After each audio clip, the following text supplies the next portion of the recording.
Ardhja e pranverës shoqërohet edhe me rikthimin e virozave, duke përfshirë edhe Covid tek fëmijët. Mjekja pediatre Rigerta Dako tregoi që periudha 4 mujore që nga dhjetori ka qenë ngarkuar me 30-35 vizita në ditë në poliklinik, kurse në mars 15-25 vizita në ditë. Kjo është një periudhë rreth 4 mujore që nga muaji dhjetor që ne kemi patur fillimin e virozave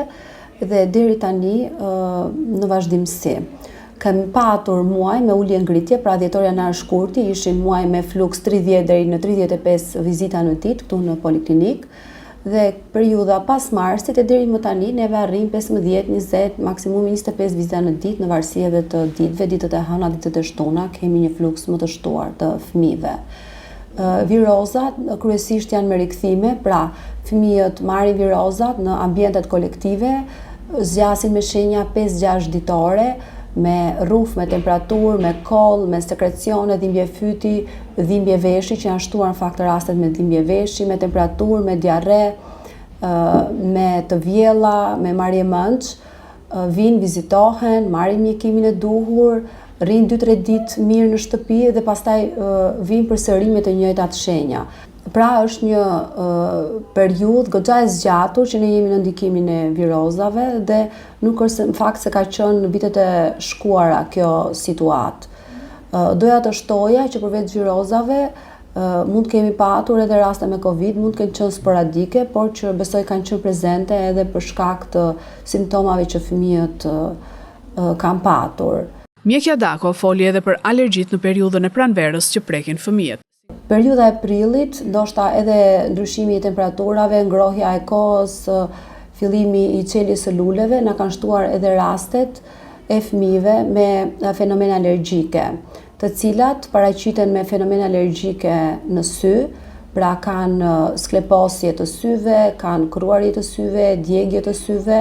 me rinitin alergjik, pra me hundët e bllokuara, me kruarjen e hundës, me teshtima, gjithashtu dhe me fenomene në lëkurë, me të skuqura në lëkurë, me kruarje, pra gjitha këto shenjat që dhe nënat tashmë i dinë, sepse janë pjesë janë sezonale dhe zakonisht në pranverë dhe në vjesht janë prezente. Mjekja këshilloi nënat që të kujdesen për fëmijët, sidomos në rastet e temperaturave. Nëse fëmijët kanë temperaturë të lartë, ata duhet të paraqiten në urgjencë. Këshillat që do jepja për nënat është që në rastet e virozave dhe prezencës së temperaturës ose shenjave të tjera t'i mbajnë në shtëpi për një periudhë 2-3 ditore dhe më pas të paraqiten tek mjeku i familjes, por në rast se do kenë shenja të shprehura, pra një temperaturë 40 që në ditën e parë, të paraqiten në spital ose tek mjeku përkatës. Veshja, duke qenë se kemi një luhatje të temperaturave, të vishen sipas momentit. Pra, në mëngjes dhe në darkë të vishen pak më trash dhe në drekë që fëmijët mos të djersiten, të jenë pak më të çlirët. Gjithashtu doja të thoja që një pikë e rëndësishme është dhe hidratimi, të pinë ujë, të pinë lëngje që të jenë sa më të hidratuar dhe të lahen duart e këto këshilla që nënat i dinë, besoj, larja e duarve dhe ushqyerja e shëndetshme.